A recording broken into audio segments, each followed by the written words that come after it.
tuh waktu kecil saya kemana-mana aman, saya nggak dideketin sama kuntilanak lah, apalah.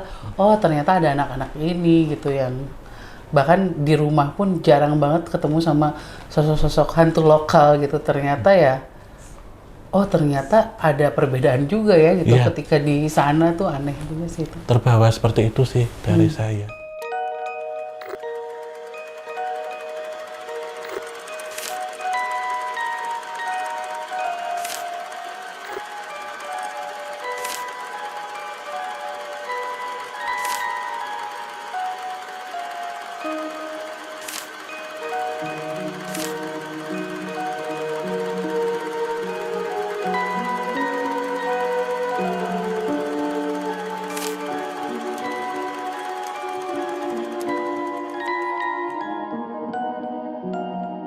Assalamualaikum warahmatullahi wabarakatuh. Salam rahayu, rahayu, rahayu bagi kita semuanya.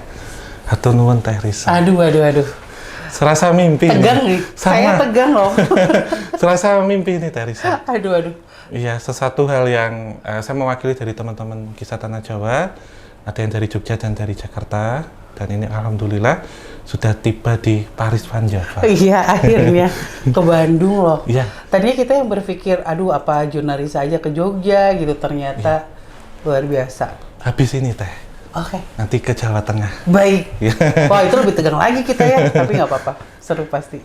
Ya, tentunya kalau saya dulu ngikuti dari saya, itu sejak di acara jalan-jalan. Oke. Rada deg-degan awal-awal, nggak nyangka gitu. Terus suka dengan sesuatu hal yang kolonial juga. Oh iya. Dan pada kesempatan kali ini ya, tentunya biasanya kan menjadi satu ketakutan tanda kutip ketika melihat Nippon.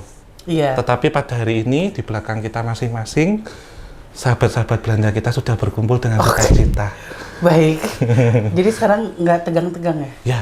Biasanya suka ada yang Jepang-Jepang itu kan? Iya, Teh. Iya, kebetulan dari teman Peter JS sendiri, saya juga pas waktu ke Opa Hans, waktu ke Taman Maluku, ada 28 anak yang sama.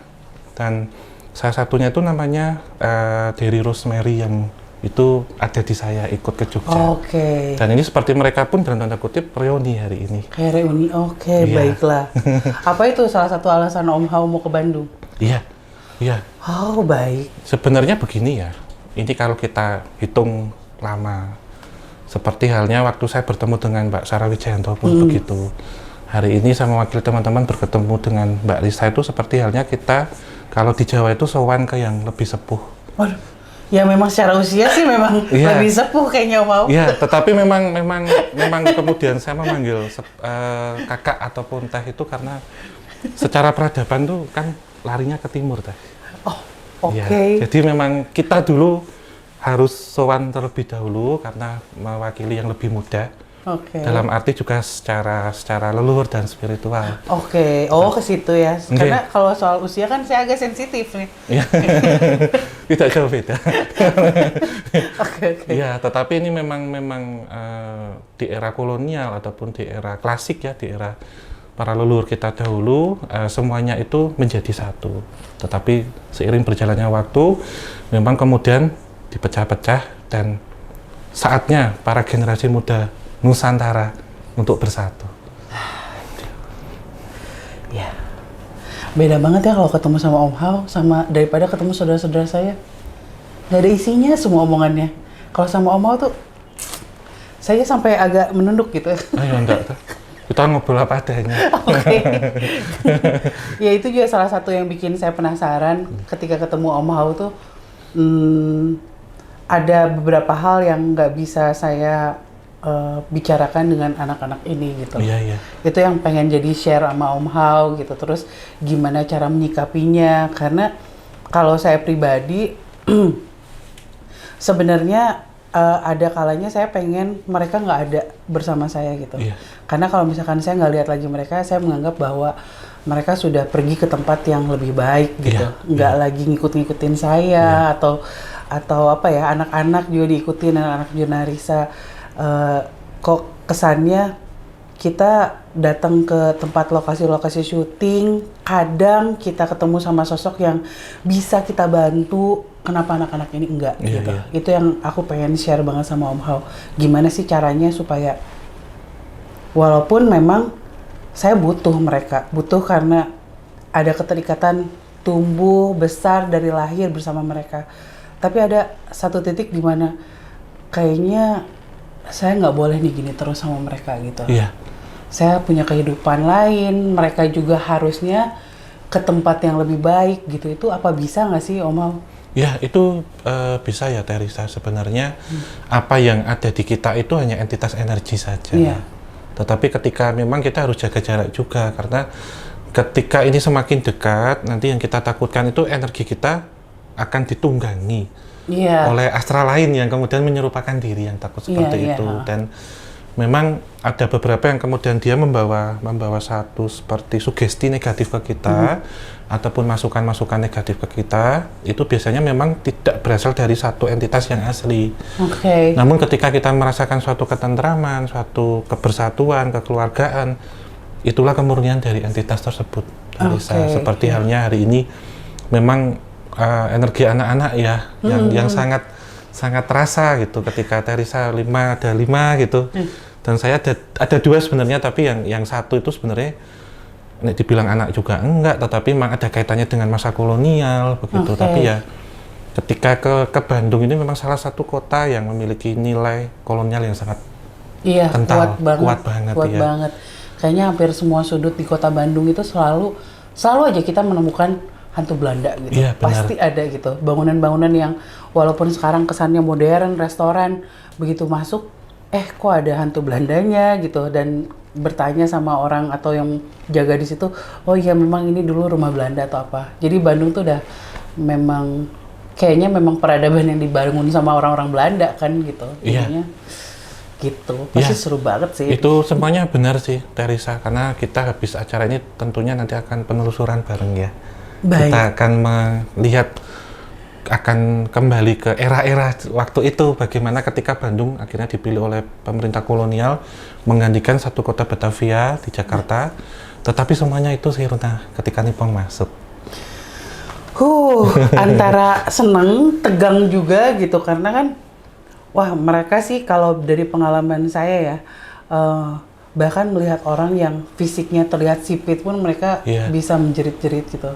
Mereka menganggap semua orang yang matanya sipit tuh Jepang gitu. Jadi ya agak takut juga sama situ. Iya benar. Ada satu traumatis yang sangat mendalam, dan kemudian memang untuk sekarang yang akan saya ikat itu yang berbau dengan kolonial. Tetapi nanti ketika kita mengunjungi situs Jepang, tentunya sesuatu yang ada Jepang di daerah saya, di tubuh saya tentunya akan naik gitu. Tapi sudah saya jelaskan dari saya ini, berat kata saya juga menjembatani untuk itu, dalam artian berkaitan dengan masa lampau, dan sewaktu saya ke Taman Maluku yang sudah saya sampaikan ke Teresa, saya pun juga berkomunikasi dengan entitas yang di situ, Opa Hans seperti apa gitu, Hans Christian Verbach waktu itu di situ seperti apa, karena memang satu traumatis itu akan membekas menjadi satu residual memori, Teresa. Tetapi bagaimana cara kita membawanya, bagaimana cara kita menyampaikannya, tentunya setiap individu ataupun ini berbeda-beda gitu. Jadi kita akan ke sana. Insya Allah. Baiklah. Karena ini juga kita akan mengikuti arahan dari para leluhur kita masing-masing. Waduh, begitu. Baik. Perjalanan ini akan panjang ya? Ya, tentunya seperti halnya kita melihat ini adalah tanah Jawa ya, satu kesatuan dalam artian ini pulaunya. Tetapi memang dari peradaban yang ada di sebelah barat itu jauh lebih tua dan bergeser ke timur, dan ketika kolonial masuk, dua ini tidak boleh bersatu karena semakin kuat dan nanti menentang keberadaan kolonial. Jadi ketika hari ini cucu-cucunya itu bisa bersatu, itu satu apa ya, seperti di sini itu satu kelegaan yang luar biasa, mewakili seperti itu gitu. Dan waktu saya cerita ke Teresa waktu itu ke Ciamis, Teresa ke Ciumanara, itu saya sampaikan bahwasanya nanti akan bertemu seperti Teresa, Teriri dan Angga ya. Ya beliau seperti sudah memberikan satu visa bisa cengeng. Silakan gitu. Ya, bahkan untuk Tatar Pasundan dan Tanah Sunda kita sangat membuka ini, dan ini memang satu hal yang menyatu sebenarnya dan dipisahkan.